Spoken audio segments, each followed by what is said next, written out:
Hello friends, இன்னைக்கு நம்ம Madurai cooking சேனலில் மட்டன் பிரியாணி செய்வது எப்படின்னு பார்க்க போகிறோம்.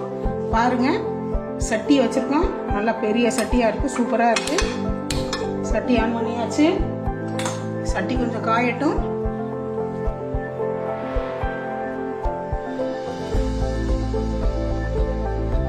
கொஞ்சம் எண்ணெய் ஊற்றிக்கலாம்.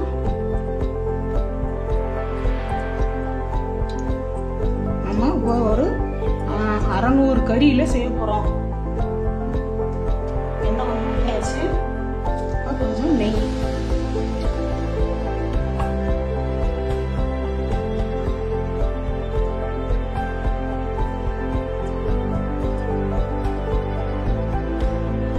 நம்ம தாளிக்கிறது பொருள் வந்து ஏலக்காய், மிளகு, கல்பாசி, பிரியாணி இலை, சோம்பு, பட்டை, அனாச்சி பூ எல்லாம் நம்ம போட்டு தாளிக்க போகிறோம்.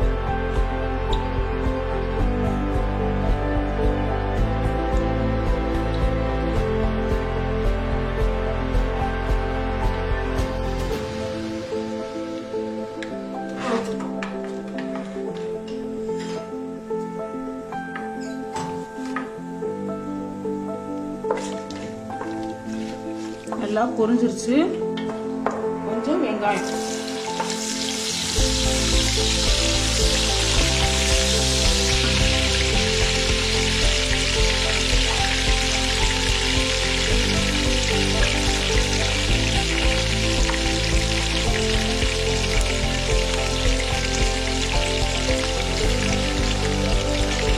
அது பொரியட்டும். நம்ம கறியை வந்து மஞ்சள்தூள் போட்டு கழுவி வச்சுருக்கோம்.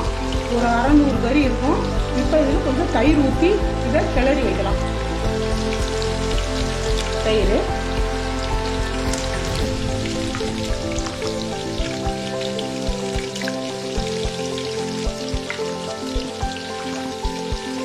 நல்லா தயிர் ஊற்றி நல்லா பிரட்டி வச்சுருக்கோம். அதுக்குள்ளே இந்த வேலையை பார்க்கலாம். கருவேப்பிலை,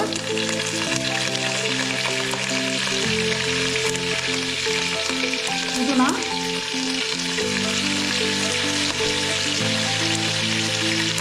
இஞ்சி பூண்டு,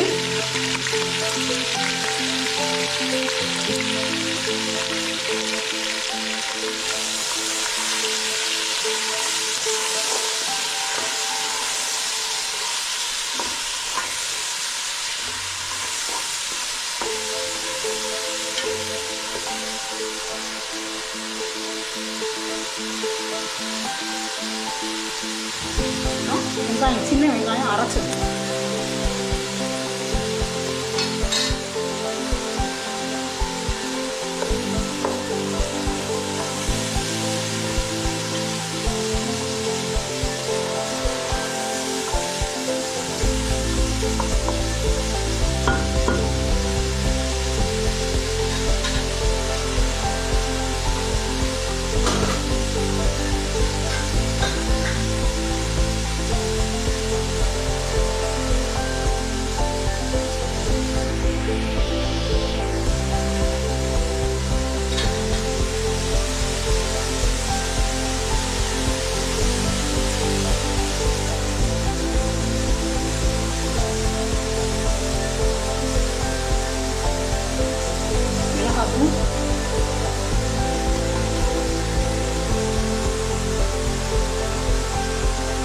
கறி மசால்,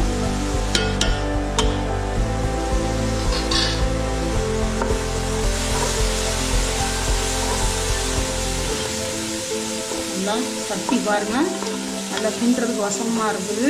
பாருங்க, நல்லா மசாலெலாம் வெங்காயிடுச்சு. தயிர் ஊற்றி பிசைஞ்ச மட்டனை போடுவோம்.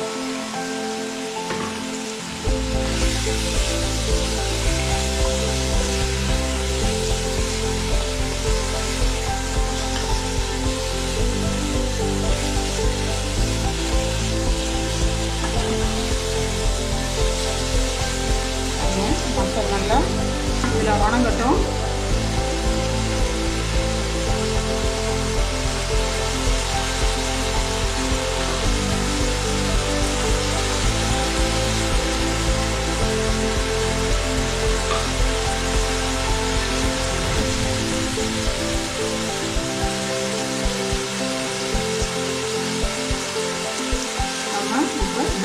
காலம் வீட்டில் செஞ்சது இது.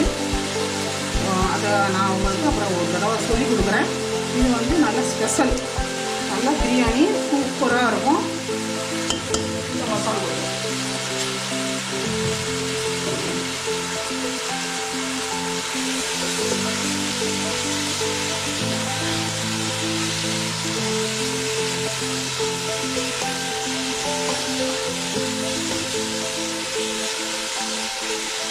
கறி பாருங்கள், ஆட்டுக்கறி நல்லா செமையாக வெந்துக்கிட்டு இருக்கு பாருங்கள்.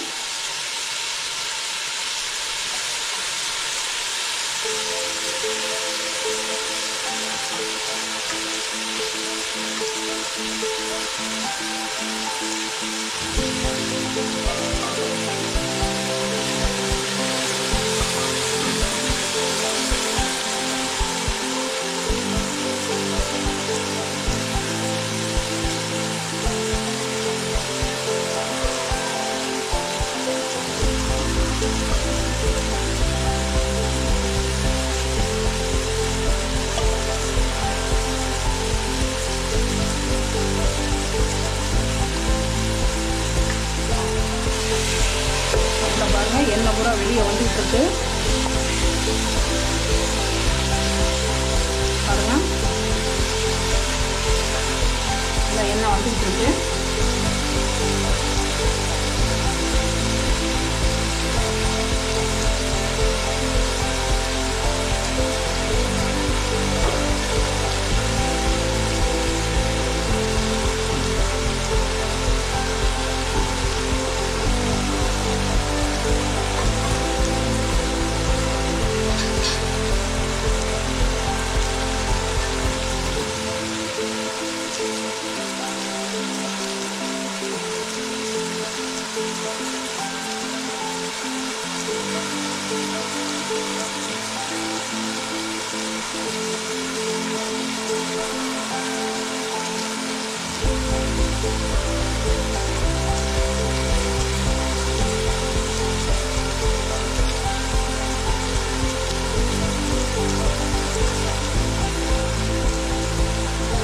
தக்காளி கொஞ்சம் போட்டுக்கலாம், ஏன்னா தயிர் கொஞ்சம் ஊற்றிருக்கோம்.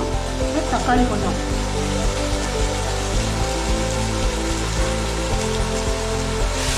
இல்லைன்னா புளிப்பாக போயிடும், கொஞ்சமாக இருந்தால் போதும்.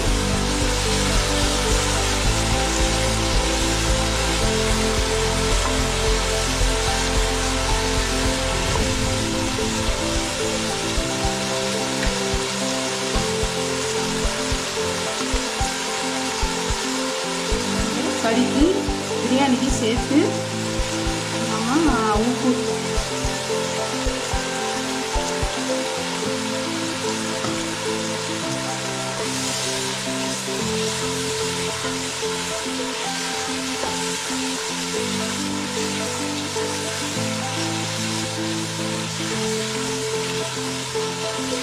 போட்டாச்சு. கொஞ்சம் நல்லா வேகட்டும்.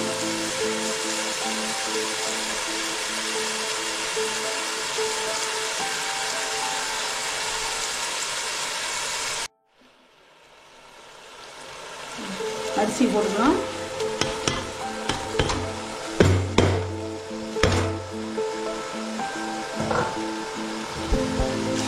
சீரக சம்பா அரிசி போட்டிருக்கோம். கொஞ்சம் கூடையே போட்டிருக்கேன், கறி நிறையா, அதுதான் நல்ல டேஸ்டாக இருக்கும்.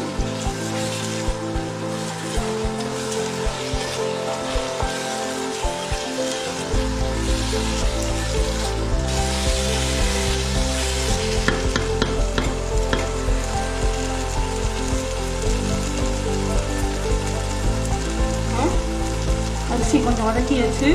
இப்போ 1க்கு 2 தண்ணி.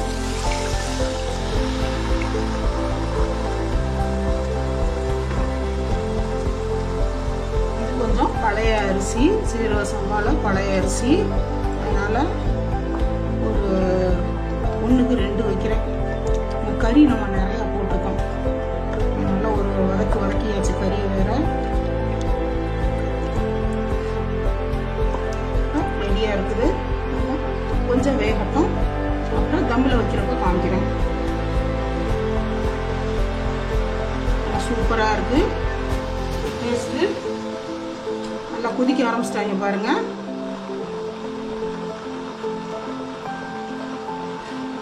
இப்ப நம்ம மூடிடலாம். இதை கொஞ்சம் வேகட்டும், அப்புறம் நம்ம பார்ப்போம்.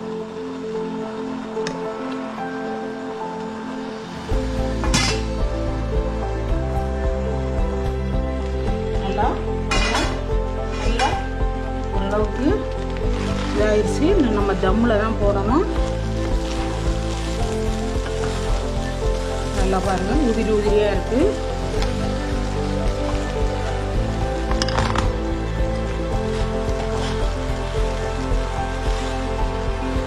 நல்லா சூப்பரா வந்துருச்சு பாருங்க. கறி பாருங்க பூவா வந்துருக்கு. நல்ல கறி வந்துருச்சு. இப்போ நம்ம இதை கொஞ்சம் தம்மில் போடுவோம். கறி நல்லா பூ மாதிரி இருக்கு பாருங்க. கறி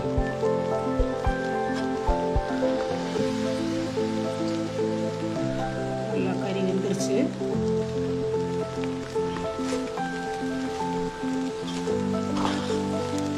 நல்லா உதிரி உதிரியா இருக்கு பாருங்க பிரியாணி. அப்படியே தம்மில் வச்சுட்டா நல்லா சூப்பரா இருக்கும்.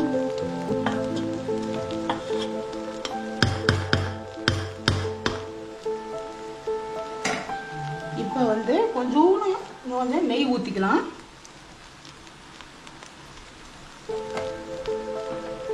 இது தம்மில் போடுறது. நம்ம கங்கு, அடுப்பு, தோசை சட்டி அப்படியெல்லாம் இருக்குதுல்ல, இதை விட இன்னொன்று மெத்தடு, ஈஸியான மெத்தடு ஒன்று காமிக்கிறேன் உங்களுக்கு. ஈஸியான மெத்தடு, சுடுதண்ணி ஒரு சட்டியில் வச்சுக்கிட்டு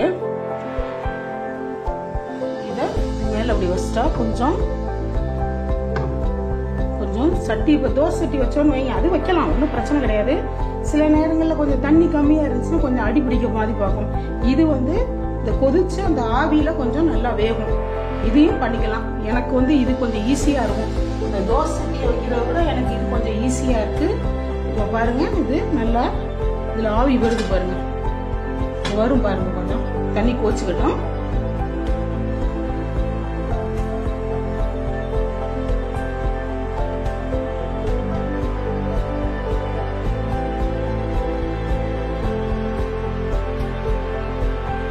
இப்ப பாருங்க, தம்மு கொஞ்சம் ரெடி ஆயிடுச்சு பாருங்க. நல்லா பிரியாணி நல்லா சூப்பரா வந்துருச்சு பாருங்க. பண்ண போறேன்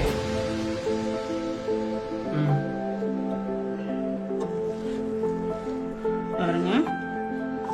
நல்லா கொலன்னு ஆயிடுச்சு.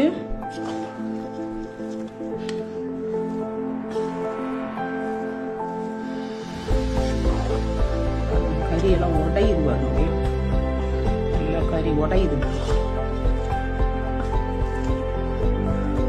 கொலன்னு இருக்குது. நல்லா சூப்பரா ரெடி ஆயிடுச்சு. பிரியாணி முடிஞ்சிருச்சு. நல்ல மட்டன் பிரியாணி சூப்பரா இருக்குது. செஞ்சு பாருங்க. அருமையான மட்டன் பிரியாணி ரெடி ஆயிடுச்சு. செஞ்சு பாருங்க. மதுரை குக்கிங் சேனலை சப்ஸ்கிரைப் பண்ணுங்க.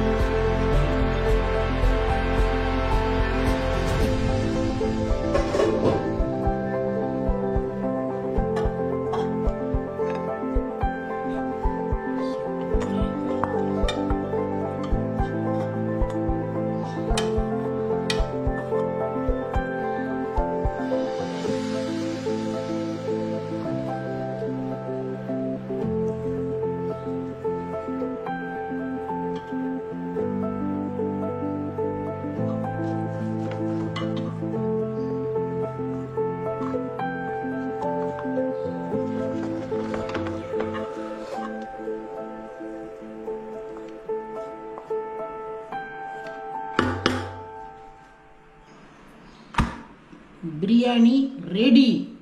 மட்டன் பிரியாணி.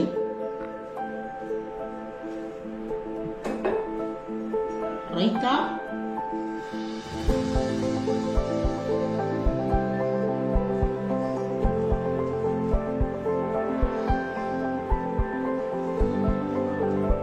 அருமையான மட்டன் பிரியாணி ரெடி. இது செஞ்சு பாருங்க, நல்லா சூப்பரா இருக்கும். மதுரை குக்கிங் சேனலை சப்ஸ்கிரைப் பண்ணுங்க. நல்லா பொல பொலன்னு இருக்கு பாருங்க, டேஸ்டா.